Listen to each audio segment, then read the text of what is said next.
पहले जो 50 निकायों के चुनाव हुए थे, इसमें भी हमने 3-4 निकायों में चुनाव लड़े थे। पंचायत चुनाव में ज़्यादा व्यस्तता की वजह से सब जगह इलेक्शन नहीं लड़ पाए। हमने पहले भी कहा था कि आरएलपी का शहरों में प्रभाव धीरे धीरे बढ़ रहा है और पंचायत चुनाव हमने 106 जिला परिषदों में पंचायतों के चुनाव लड़े और जिसमें लगभग 4 लाख वोट राष्ट्रीय लोकतांत्रिक पार्टी ने राजस्थान में प्राप्त किए।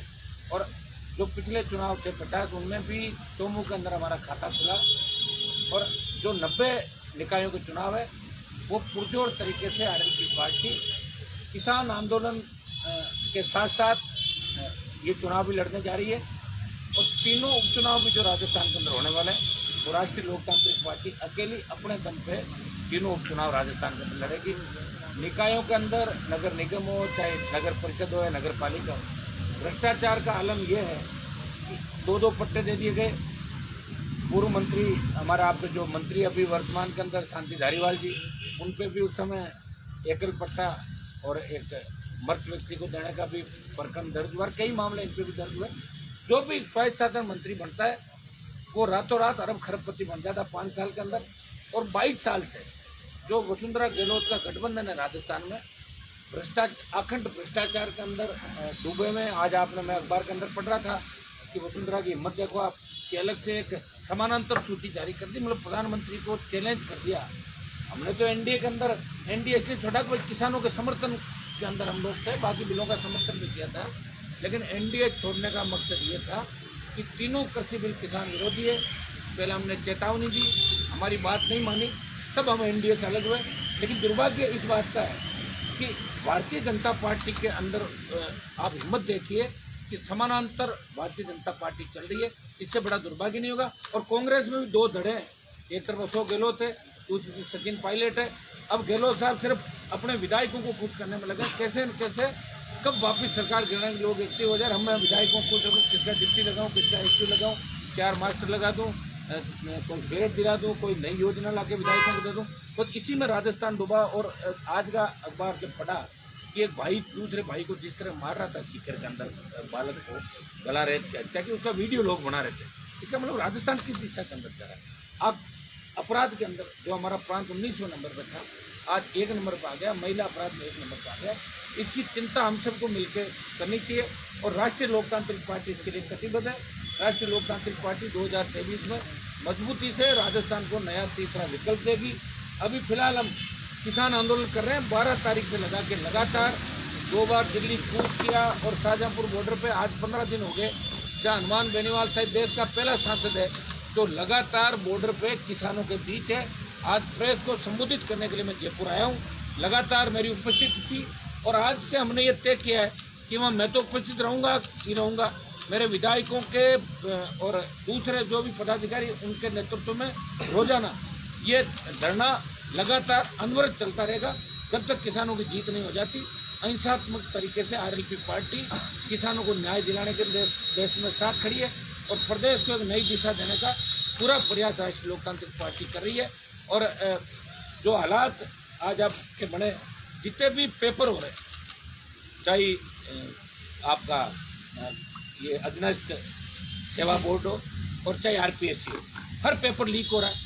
मैं तो धन्यवाद दूंगा प्रेस को कि आप लोग इस बात को छापते हो और संघर्ष के बाद पेपर वापस रद्द करे जाते हैं। इससे बड़ा दुर्भाग्य नहीं होगा। और वसुंधरा के समय भी आपने देखा होगा कि पीएमटी का एग्ज़ाम जो आरयूएचएस से करवाया था, वो एग्ज़ाम बड़े आंदोलन के बाद हम लोगों ने जो विधानसभा के अंदर मामला उठाया, आप लगातार लग रहे, तब उस एग्ज़ाम को रद्द किया गया और आरपीएससी का चेयरमैन उस समय भी गिरफ्तार हुआ था।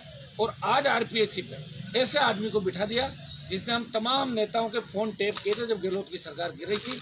उसे इनाम दिया गया कि आपने फ़ोन टेप किए, आपने दिल्ली के अंदर एसओजी की टीम को भेजा गिरफ्तार करने के लिए कई लोगों को, ये इनाम स्वरूप आप आरपीएससी का चेयरमैन बनाया जाता है। आखिर बीएल जाटा उसके अंदर ऐसा क्या है, आखिर ऐसा क्या उन अधिकारियों के अंदर है। एसओजी में आपने जिसको चीफ बनाया जो वसुंधरा थी, उसी व्यक्ति की चलती थी और आज उसी व्यक्ति को इसलिए इनाम दिया कि कैलाश मेघवाल बोले कि गहलोत की सरकार मत गिराओ, तो उसके दामाद एसओजी का चीफ बना दिया। सारा मिला जुली का खेल राजस्थान के अंदर चल रहा है। किसान आंदोलन के अंदर जीत के बाद राष्ट्रीय लोकतांत्रिक पार्टी राजधानी को भी घेरेगी। हमारे जो हुंकार के मुद्दे थे, मुफ्त बिजली, संपूर्ण कर्ज माफी जो राहुल गांधी कह के गए थे, घोषणा पत्र में लिखा कांग्रेस ने, कि 1, 2, 3, 4, 5, 7, 10 दिन के अंदर हम कर्जा माफ़ करेंगे। राजस्थान का 1 रुपये का कर्जा माफ़ नहीं हुआ। मुफ्त बिजली जो पूर्ववर्ती सरकार ने 5 हॉर्स पावर की करी थी, वो भी आदेश इन्होंने वापस ले लिया। और स्टेट हाईवे जो टोल मुक्त पूर्ववर्ती सरकार से हमारे दबाव के अंदर उकार रैलियों के बाद किया था, वो भी आदेश वापस ले लिया। टोल मुक्त राजस्थान, कर्ज माफ़ी, बेरोजगारी भत्ता जो घोषणा पत्र के अंदर लिखा कि हम बेरोजगारी भत्ता देंगे, लेकिन मुझे नहीं लगता किसी को बेरोजगारी भत्ता राजस्थान के अंदर दिया होगा। तमाम राजस्थान को बचाने के लिए नौजवानों को रोजगार के साधन मिले, डिग्री के बाद रोजगार की गारंटी हो, किसान को उसका हक और अधिकार मिले और किसान आंदोलन में किसानों की दिल्ली में जीत हो और नए राजस्थान का निर्माण हो, इसके लिए राष्ट्रीय लोकतांत्रिक पार्टी कटिबद्ध है। और हम लोग मिलकर एक नई लड़ाई, दिल्ली की लड़ाई की जीत के बाद प्रदेश के अंदर एक बड़ा आंदोलन और खड़ा करेंगे, राजधानी को भी घेरेंगे और कांग्रेस और भारतीय जनता पार्टी के मिले जुले खेल को, गठबंधन को खत्म करके और हम लोग इस राजस्थान को नई दिशा देंगे। ऐसा राजस्थान बनाएंगे जहाँ आज से 25 साल पहले बाहर से लोग आकर राजस्थान में रहते थे, पढ़ाई करने के लिए यहाँ जयपुर में आते थे। हमारे बच्चे जयपुर में इसलिए पढ़ाते हैं कि भाई जयपुर सुरक्षित है, शांत है। आज न तो जयपुर सुरक्षित है, न मंदिर में पुजारी सुरक्षित है, न थानों में जो परिवार लेके जाती है न्याय के लिए महिला, उनके साथ दुष्कर्म की घटनाएं राजस्थान के अंदर हो रही है। तो मुझे नहीं लगता कि राजस्थान सुरक्षित है। आप और हम सबका कर्तव्य कि राजस्थान को नई दिशा दें और सुरक्षित और अपने सबके सपनों का राजस्थान बने और राजस्थान आगे बढ़े, विशेष राज्य का दर्जा भी राजस्थान को मिले। ये पुरजोर तरीके से लोकसभा के अंदर आप देखते हो, मैं पुरजोर तरीके से मामला भी उठाता हूँ। नदी नालों से तमाम हर किसान के खेत को सिंचाई का पानी मिले, इन तमाम मुद्दों को लेकर आरएलपी पार्टी दिल्ली के आंदोलन में जीत के बाद राजस्थान में नया आंदोलन नए साल के अंदर छिड़ेगी। हनुमान जी, निकाय चुनाव में क्या रणनीति रहेगी? आने वाले 3 विधानसभा के उपचुनाव भी देखिए, 3 विधानसभा उपचुनाव और निकाय चुनाव में हमारी रणनीति, तो निकाय चुनाव का मैंने बता दिया, अखंड भ्रष्टाचार के अंदर निकाय डूबे हुए हैं। नया मतलब भ्रष्टाचार मुक्त पालिका बने। अगर आरएलपी के चेयरमैन बनते हैं, आरएलपी चारों जीती, तो तमाम भ्रष्टाचार के खिलाफ हमारी जो लड़ाई जारी रहेगी। और एक आज आम आदमी जैसे निकाय के अंदर रहता है, जयपुर में रहता है, नगर निगम बन गए जयपुर में, तो यहाँ आम आदमी जो नया आदमी जयपुर के अंदर रहेगा या जो कच्ची बस्तियों के अंदर रहते हैं, कच्ची बस्तियों में नियमन के नाम से कैंप लगाए जाते हैं, लेकिन नियमन होता नहीं, घुमा भी अपने नाम से करा कर सारे नियमन कराता। आप जानते हो कितने बड़े घोटाले घोटाले हो रहे हैं। आम आदमी को पीने का पानी नहीं मिलता, सड़क बिल्कुल, पीने का पानी, सीवरेज, नहीं तो समस्याएं, इनके समाधान की हम कोशिश करेंगे। और तीनों उपचुनाव के अंदर आरएलपी पार्टी, कांग्रेस और भारतीय जनता पार्टी बार बार ये कह रही है ना कि आरएलपी, हमने 50 चुनाव में जीत दर्ज की, आरएलपी को वोट कम मिले, तो हम दोनों पार्टियों में इनकी औकात दिखाएंगे तीनों उपचुनाव के अंदर। तीनों उपचुनाव में जनता ये संदेश दे देगी कि राष्ट्रीय लोकतांत्रिक पार्टी 24 में राजस्थान में कितना दम रखेगी और किस दिशा को जाएगी। हमारी रणनीति यही रहेगी कि आज ही हम तमाम जो 90 निकाय है इनके प्रभारियों की घोषणा कर रहे हैं। वहाँ के संबंधित जिलाध्यक्षों के साथ साथ एक हर जिले का एक प्रभारी हम यहाँ से नियुक्त करेंगे और वो मिलकर कल ही बैठ कर लेकर जो भी बायोडेटा लेने चालू करेंगे और हम चुनाव लड़ेंगे। निश्चित रूप से राजस्थान का जवान चाहे निकाय के अंदर और पंचायत के अंदर, वो एक बदलाव राजस्थान में चाहता है और ये बदलाव निश्चित है। जब दिल्ली के अंदर बदलाव हो सकता है, जो देश की राजधानी है, जहाँ लोग स्टेट में सरकार दूसरी चाहते हैं और दिल्ली में दूसरी चाहते हैं, तो राजस्थान के अंदर भी होगा। 25 सीट आने से भारतीय जनता पार्टी का दिमाग ज़्यादा खराब हो गया, ये भूल गए कि आरएलपी के बिना इनकी 25 सीट नहीं थी। इन तीनों उपचुनाव में बीजेपी को भी सबक सिखा देगा। ये 3 में से कितनी सीट पे दावा है आपका जीत का?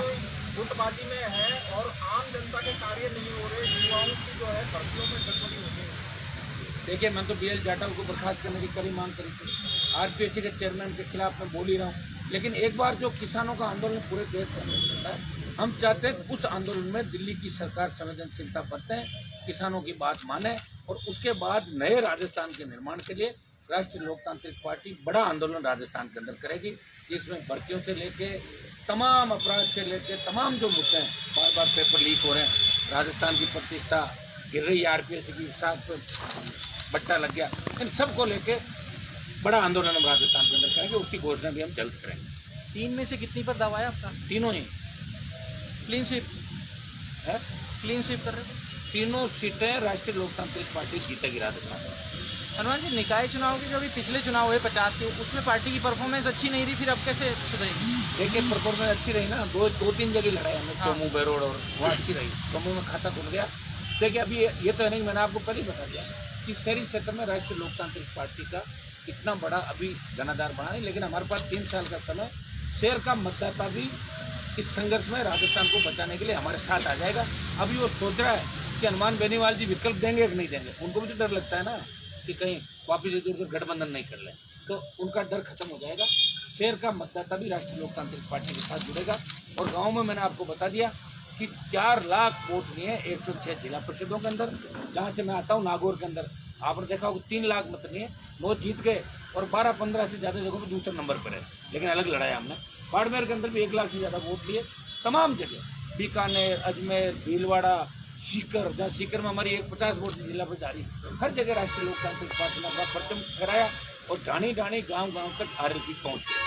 अभी आप जब अपनी बात कह रहे थे तो आपने कहा कि कांग्रेस में भी 2 गुट हैं, एक पायलट का एक गहलोत का। तो डोटासरा किस गुट में है या उनका भी कोई गुट है? अब ये तो देखो कांग्रेस की अंदरूनी राजनीति है, इसके बारे में इसलिए ज़्यादा नहीं कहना चाहता कि कांग्रेस का भी ये अंतिम कार्यकाल है राजस्थान के अंदर। 23 में कांग्रेस आपको नजर ही नहीं आएगी जिस हिसाब से कांग्रेस पार्टी चल रही है। जिस हिसाब से कांग्रेस के मंत्री अखंड भ्रष्टाचार के अंदर डूबे हुए, परिवहन घोटाला, आपका रेवेन्यू मिनिस्टर अखंड भ्रष्टाचार के अंदर डूबा हुआ है। और ऐसे में 1 दर्जन मंत्रियों का नाम सबके नहीं बताना चाहता, ये अपने आप समय के साथ हिला दे, क्योंकि नाम बता के भी क्या करेंगे।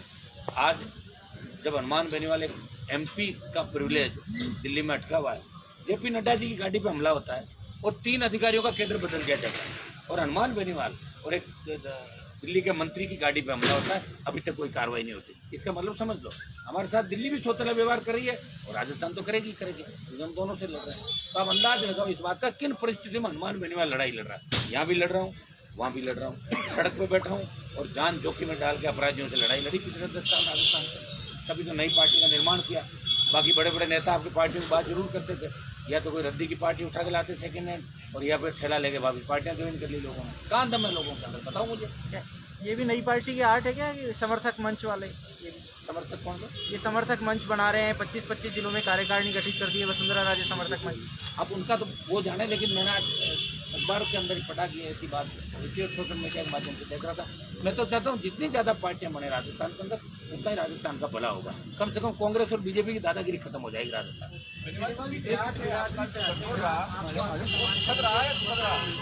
लेकिन जाट समुदाय के सामने एक विशेष चुनौती है कि एक तरफ आप हैं, एक तरफ बीजेपी प्रदेश अध्यक्ष सतीश पूनिया, एक तरफ कांग्रेस के बीजेपी चीफ गोविंद सिंह डोटासरा है।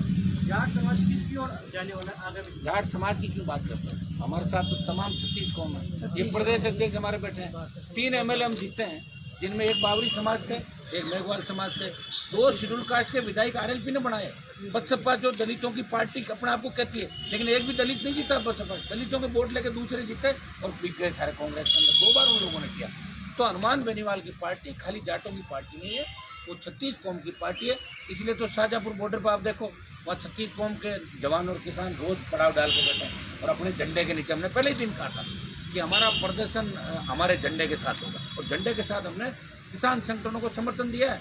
हमें इसमें पॉलिटिकल एडवांटेज अगर चाहिए होता तो हम भी हर बॉर्डर पे जाते, टीकरी बॉर्डर जाओ, सिंधु बॉर्डर जाओ, दूसरे गाजीपुर, लेकिन नहीं। राजस्थान का ये संदेश देश में देना कि राजस्थान का जवान किसान देश के किसानों के साथ खड़ा है। राजस्थान में वीरों की सुरमाओं की कमी नहीं है, ये वीर भूमि है राजस्थान। एक सर मदन दिलावर जी ने आज बयान दिया है कि जो किसान आंदोलन चल रहा है उसमें लोग मुर्गे चिकन उड़ा रहे हैं और उसकी वजह से बर्ड फ्लू फैल रहा है। हाँ, इस तरह का बयान आया उनका। अब यार वो तब उनके बयान के बारे में क्या बोलूँ, मेरे को तो आप ये बताओ, सिर्फ जो मेरे लेवल के नेता है ना राजस्थान में, उनके ही बयानों की बात करो। वसुंधरा क्या बोली बताओ, गहलोत क्या बोला, हर किसी का उनके पास बोलने के लिए क्या है? तो कभी उन दोनों के पास बोलने के लिए क्या है? वो कैसा रहा, सुखद रहा या सुखद रहा? कौन सा? बीजेपी को कंट्रोल करके आपने जो लोकसभा चुनाव लड़ा, आपने भी छोड़ दिया। उस समय ऐसा अनुभव कैसा रहा? उस समय मैंने आपको यही बात कही थी कि मेरे लिए देखो सुख तो इसलिए रहा कि वसुंधरा को प्रदेश कार्यालय से बाहर बिठा के और अंदर गठबंधन किया। वसुंधरा के लिए कैसा रहा वो बताओ। कि हनुमान बेनीवाल, प्रकाश जावड़ेकर अंदर बैठे थे, गुलाब जी कटारिया अंदर थे, और वसुंधरा जो भाजपा की नेता कहती है अपना, वो अपने घर पे बैठी थी। मैंने यही शर्त रखी थी, ये अंदर नहीं रहेगी, ये बाहर रहेगी, गठबंधन करूँगा। और यार मैं भी देशभक्त हूँ, कांग्रेस मुक्त राजस्थान चाहता था और 25 सीटों पर हरा दिया। CM के बेटे को हराया चुनाव राजस्थान में। बहुत बड़ा चैलेंज था, बहुत बड़ी चुनौती थी, और चुनौतियों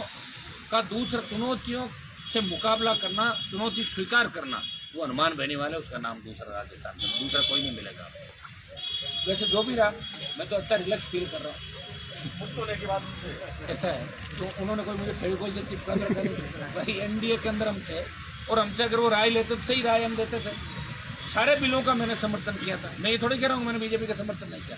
धारा 370 से लेकर जो भी बिल आए उन बिलों का मैंने समर्थन किया। एनडीए के बीजेपी के सारे बिल अच्छे थे। किसान विरोधी ये बिल थे। मैं लोकसभा के अंदर अगर होता बिलों को फाड़ के फेंकता। लोकसभा में नहीं था, पंचायत चुनाव में लगा होता, प्रेस कॉन्फ्रेंस करके बिलों का विरोध किया। और जैसे ही पंचायत चुनाव फ्री हुआ 12 तारीख को 15,000 लोगों के साथ वो कूद किया। देश के गृह मंत्री के कहने से मैं वापस आ गया। उनका मैं सम्मान, उनके सम्मान के अंदर भाई आप एनडीए में एक बार बात मानो, हम देख रहे हैं। लेकिन जब नहीं मानी तो आप लोगों ने पूछा कि एनडीए कब छोड़ोगे, रोज पूछते थे। मैंने कहा 26 को कर देंगे। छोड़ दिया 26 को। जो कहा वो करके दिखाया राजस्थान के अंदर, देश के अंदर। और पहला सांसद हूँ तो सड़क पर बैठा हूँ लगातार। जिसकी पार्टी आंदोलित है, अकाली दल भी इस मुद्दे पर किसान संगठनों के साथ है, लेकिन अकाली दल के एमपी सड़कों में नहीं बैठे। सड़कों में हनुमान बेनीवाल ही बैठा देश का। लेकिन हनुमान जी बीजेपी के बड़े नेता ये कह रहे हैं कि वो कहावत हनुमान बेनीवाल पूरा कर रहे हैं कि अंगूर नहीं खा पाया तो अंगूर खट्टे हैं, मंत्री नहीं बनाया। कौन से नेता ने कहा आपको बताओ? बीजेपी के नेता नाम तो बताओ कौन सा बड़ा नेता? बड़ा नेता का नाम बताओ कौन? आपके साथ तो पहले बताओ बड़ा नेता कौन है? कैबिनेट में मंत्री है राजस्थान। अरे तो नहीं है वो, सुनो बड़े नेता नहीं, वो सिर्फ कमल के फूल के चिन्ह पे वोट मिलते हैं। उनको कोई अलग पार्टी निर्दल लड़ तो 3,000 पे सट जाएंगे वो लोग, है ना। हनुमान बेनीवाल जी बड़े सांसद तो वही होते हैं जो खुद के नाम से खुद की पार्टियां बनाए, खुद का चिन्ह लाए और फिर जीत के लोकसभा और विधानसभा के अंदर जाए, वही नेता होता है। ये तो टटपुंजी होता है, जैसे बयान देता है ना, ये तो इनका कोई न कोई माँ और कोई न कोई बाप होता है सबका। 25 सांसदों में से दूसरा सांसद आपको परफॉर्मेंस के आधार पर चुना गया है, उस बारे में क्या कहेंगे? मैं तो कह रहा हूँ दूसरा क्यों चुना गया, मुझे पहला चुना जाना चाहिए। लड़ाई में ही लड़ रहा हूँ सबसे ज़्यादा, लोकसभा में सबसे ज़्यादा परफॉर्मेंस है। मैं तो कह रहा हूँ चुनने का जो सेकंड नहीं, जो टाइम इंडिया मैगजीन थी उसमें तो एक देश के सांसदों में 25 जो तो उसमें राजस्थान के हनुमान बेनीवाल का ही नाम था। लेकिन अब आप दूसरे का कह रहे हो तो मुझे नहीं पता कहाँ लिखा है। श्री गंगानगर वाले जो है उनको इसकी जानकारी बता दिया आपको कि मेरी परफॉर्मेंस लोकसभा में अच्छी है। मैं नागौर का ही मामला नहीं उठा था, पूरे राजस्थान की लड़ाई लड़ रहा हूँ विशेष राज्य के दर्जे के साथ साथ जवानों के। और एनडीए में रहते हुए भी मैंने पहली बार को एनडीए के बिलों का विरोध नहीं किया। मैंने कहा था टोल मुक्त देश होना चाहिए। ये मामला लोकसभा में उठा, संपूर्ण कर्जा माफ करो। तो बीजेपी के नेता उनका कि हमारे घोषणा पत्र में नहीं, तो मेरी तुम्हारे नहीं होगा, मेरे तो है आरएलपी के घोषणा पत्र के अंदर। तो मैं मेरी बात पुरजोर तरीके से कहता हूँ। राजस्थान का मान सम्मान हनुमान बेनीवाल लोकसभा में बढ़ा रहा है और लड़ाई लड़ेंगे। किसान आंदोलन में जीत के बाद प्रदेश की सरकार को घेरेंगे और गहलोत वसुंधरा गठबंधन जो चल रहा है इसको भी तोड़ेंगे राजस्थान।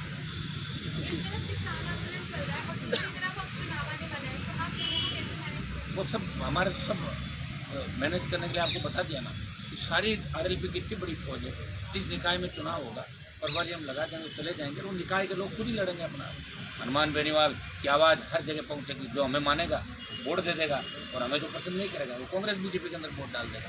मैंने लड़ने की तो बात कही, मैंने थोड़ी कहा मैं तो निकाय जीत जाऊंगा।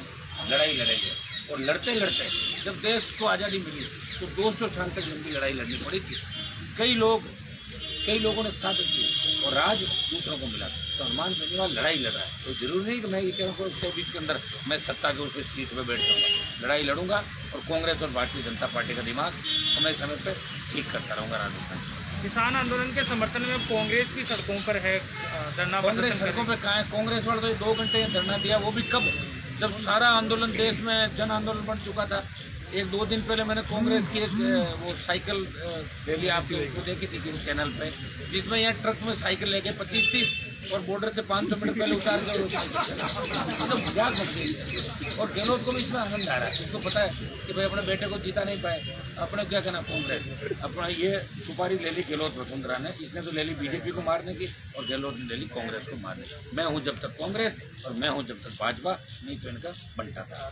भाई साहब आपने यहीं पे दावा किया था कि 2 लाख लोगों को ले जाएंगे, आप कह रहे हैं 15,000 लोग आपके साथ। 15 आकर्षण खत्म हो रहा है क्या? ना वो 12 तारीख का काम है, आप उसको अच्छी तरीके से हो। 12 तारीख को 15,000 लोगों के साथ कूच किया था और जो 26 का कूच था उसमें 40,000 लोग तो गाड़ियों में बैठे थे। कितने?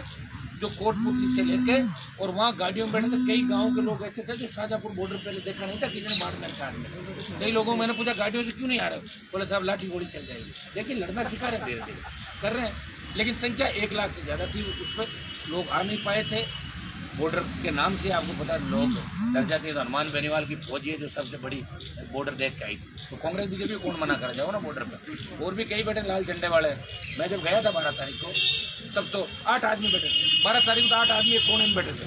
मेरे जाने के बाद ही हाईवे बंद हुआ और अभी भी हाईवे बंद रहेगा, क्योंकि मैं इस राजनीति में नहीं पड़ता कि किसका झंडा कौन सा है। आरएलपी पार्टी किसान संगठनों को समर्थन दे रही है और राजस्थान का इसमें बहुत बड़ा भागीदारी किसान आंदोलन के अंदर, और हमने इसके लिए एनडीए का पद भी छोड़ दिया। और मैंने एक बात और भी कही थी कि किसानों के लिए अगर आवश्यकता पड़ी देश, देखिए यह इस किसान आंदोलन की शुरुआत हमने नहीं की थी, किसान संगठनों ने करी, पंजाब से शुरुआत हुई, लेकिन हनुमान बेनीवाल किसान का बेटा है। राजस्थान के मान और सम्मान के लिए बिना शर्त इस आंदोलन को समर्थन देकर सड़क पर बैठा। और किसान कौन को अगर आवश्यकता पड़ गई कि मुझे लोकसभा सदस्य का पद त्यागना पड़े तो उस समय भी पीछे नहीं हटूंगा, लोकसभा की सदस्य का इस्तीफा दूंगा। बिल में जरूरी संशोधन हो जाते हैं तो एनडीए में वापसी होगी क्या हनुमान बेनीवाल की? अभी तो देखो किसान संगठनों का सरकार की जो भी वार्ता होगी, एनडीए में वापसी का तब ये है कि जिन लोगों के सामने मैंने एनडीए छोड़ा था उन तमाम लोगों से बात करने के बाद ही हल निकलेगा। फिलहाल तो हमारा यही है कि किसान आंदोलन में किसानों की जीत हो और किसान जो 50 से ज़्यादा शहादत दे चुका देश के अंदर, इस कड़ाके की ठंड के अंदर आप भी बॉर्डर पर आए थे। मैं आप सबको भी धन्यवाद दूंगा कि आप रोजाना लाइव किसी न किसी तरह किसान आंदोलन को मीडिया का बहुत बड़ा समर्थन देश के अंदर मिला। और -2 डिग्री तापमान, कई बार तो हालत ये हुई कि सुबह जब उठे तो टेंट में और गाड़ी में बर्फ़ जमी थी और 3-4 दिन तक तो लगातार टेंट में भी पानी आ जाता था और सड़कों पे 2-2 फीट पानी बॉर्डर पे चला और हर जगह लोग डटे रहे और खुद की व्यवस्था खुद ही लोग खुद अपनी अपनी व्यवस्था करके वहाँ पे बैठे। तो ऐसा आंदोलन तो मेरे हिसाब से तो मेरे जीवन में पहला आंदोलन है। या तो महेंद्र सिंह टिकैत का जो आंदोलन था वो दिल्ली के अंदर था, दिल्ली में वो लाखों किसानों के साथ चले गए थे और तत्कालीन प्रधानमंत्री ने उनसे बात करी थी।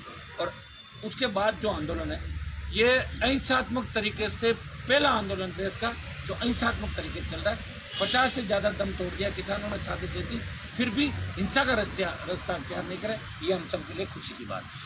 8 तारीख से पहले आपने कहा था कि यदि 8 तारीख की वार्ता में मांगे नहीं मानते हैं तो हम वो यदि सरकार भीड़ देखना चाहती है तो भीड़ दिखाएंगे। अब आगे क्या रणनीति दिखा देंगे ना, जब इच्छा होगी तो रणनीति बनाते ही रहेंगे, आगे फिर आपसे मिलते रहेंगे दोबारा। अभी तो आज इतना बता दिया ना आपको सारी बातें। किस आंदोलन को समर्थन जारी रहेगा, आरएलपी के जो वहाँ तंबू लगे हुए हैं वो जारी रहेंगे, आवश्यकता पड़ी दोबारा हम आपसे बात कर देंगे। और अभी नगर जो निकायों के चुनाव है वो भी राष्ट्रीय लोकतांत्रिक पार्टी मजबूती से लड़ेगी और तीनों विधानसभा के चुनाव लड़के दोनों पार्टियों को सबक सिखाएगी राजस्थान में। तो क्या हनुमान बेनीवाल जी ये किसान समस्याओं के आंदोलन में छोटे राजनीतिक दल अपने क्या अपने फील्ड ढूंढ रहा है उनमें समस्या हल करने के बजाय? आप ज़्यादा जानते हो इन चीज़ों। नहीं आप बताओ ना भाई, आपका टेंट है, कोई और भी राजनीतिक पार्टी का टेंट है, तो क्या किसानों की समस्या पहले हल कराने के हमने बजाय पहले ही दिन आप का लोग सुनो, हम दोगली बात ढूंढ रहे हैं? देखिए, नहीं तो हमारा दोगला चरित्र है और न दोगली बात करते हैं। जो दोगली बात करता है ना उनका दोगला चरित्र होता है। हमारी यही थी कि राष्ट्रीय लोकतांत्रिक पार्टी अपने झंडे के साथ समर्थन देगी। देश में नहीं घूम रहे हम कहीं भी, कोई पॉलिटिकल एडवांटेज नहीं लेना। जहाँ शाहजहाँपुर में कोई मेरा कैंडिडेट नहीं लड़ रहा चुनाव विधानसभा का, मुझे नहीं पता वो सीट आएगी कि नहीं आएगी, लेकिन किसानों के लिए हनुमान बेनीवाल अपने झंडे के साथ, क्योंकि जब लड़ाई आरएलपी पार्टी की तरफ से मैं लड़ रहा हूँ, पूछ कर रहा हूँ, तो मेरा ही झंडा रहेगा वहाँ, तो मेरे झंडे के साथ उनको समर्थन कर रहा हूँ। उनको कहीं देश में डिस्टर्ब नहीं कर रहा हूँ, न उनके ऊपर बड़ी जो पंचायतें बड़ी पंचायतें भी नहीं कर रहा हूँ। एक देश एक चुनाव की बात बीजेपी करती है, केंद्र में मुहिम भी चल रही है, क्या ये छोटी पार्टियों के लिए फायदेमंद होगा या नुकसानदायक? देखिए, एक देश एक चुनाव को तो छोड़ो, अभी तो एक राज्य है और एक चुनाव नहीं हो रहा है, एक नगर पालिका और वो भी नहीं हो रहा है। पंचायत चुनाव 6 चरण में हुए, नगर पालिकाओं नगर निगमों 4 चरण में हुए, इससे बड़ा भद्दा मजाक क्या हो? नहीं, ये छोटी पार्टियों के लिए फायदेमंद है या नुकसानदायक? देखिए, हम तो कहते हैं जो भी करो, जो लड़ेगा ना वो, नहीं तो कोई बड़ी पार्टियाँ छोटी पार्टियों को फायदा कोई काम करेगा, वो जो लड़ेगा वही आगे बढ़ेगा। आज के ज़माने में जो संघर्ष करेगा उसके चाहे कैसे ही चुनाव करो, हम तो तैयार हैं उसके लिए। हमें कोई ज़्यादा इसके अंदर इंटरेस्ट नहीं है, जैसे भी करो आधी रात को करो, लड़ने के लिए तैयार है, दरवाज़ा बजा देना, बाहर आ जाएंगे दोस्त। हनुमान जी, वो लाल झंडे वाले लोग हैं ना, वो आपको अमित शाह का एजेंट बताते हैं, बोलते हैं मंत्री बनने के लिए कर रहे हैं। हाँ, तो उनको बताना दो ना, उनसे तो बड़ी पार्टी है ना मेरी, और जो उनका नेता वहाँ बैठा तो 5 चुनाव हार गए ना लगातार। अरे भाई, राजनीति में जीत भी देखी जाती है, जीत कौन रहा है? लाल झंडे की जो पार्टी, वो राजस्थान की पार्टी है, तो कभी चाइना के नारे लगा देंगे, कभी रशिया के लगा देंगे, कभी कोई नया देश लेके आ जाएंगे। उनकी तरह मैं थोड़े हूँ, मैं तो मेरी खुद की पार्टी बनाई राजस्थान में। और ये बात दिखाओ आप कि 52 से लेके किसान के किसी बेटे ने खुद की पार्टी बना के दोनों दलों से लड़ा, माफियाओं से लड़ा, अपराधियों से लड़ा, और आवश्यकता पड़ी तो प्रधानमंत्री नरेंद्र मोदी और अमित शाह से भी लड़ा। कोई लड़ने वाला नाम बताओ मुझे दूसरा। तो वो मेरे यहाँ बातें करती होगी, मिलने के लिए बाहर बैठे थे वहाँ अमित शाह घर पर, और यहाँ माड़ा पहनाने के लिए भी जब आए तो 23 नंबर पर खड़ी थी। गहलोत यहाँ बात करता होगा, लेकिन सोनिया गांधी से मिलने के लिए इसको भी बाहर बैठ रहना पड़ता है। हनुमान बेनीवाल को बाहर नहीं बैठना पड़ता, खुद ही आता है और खुद ही अपने सारा सिस्टम साथ रखता है।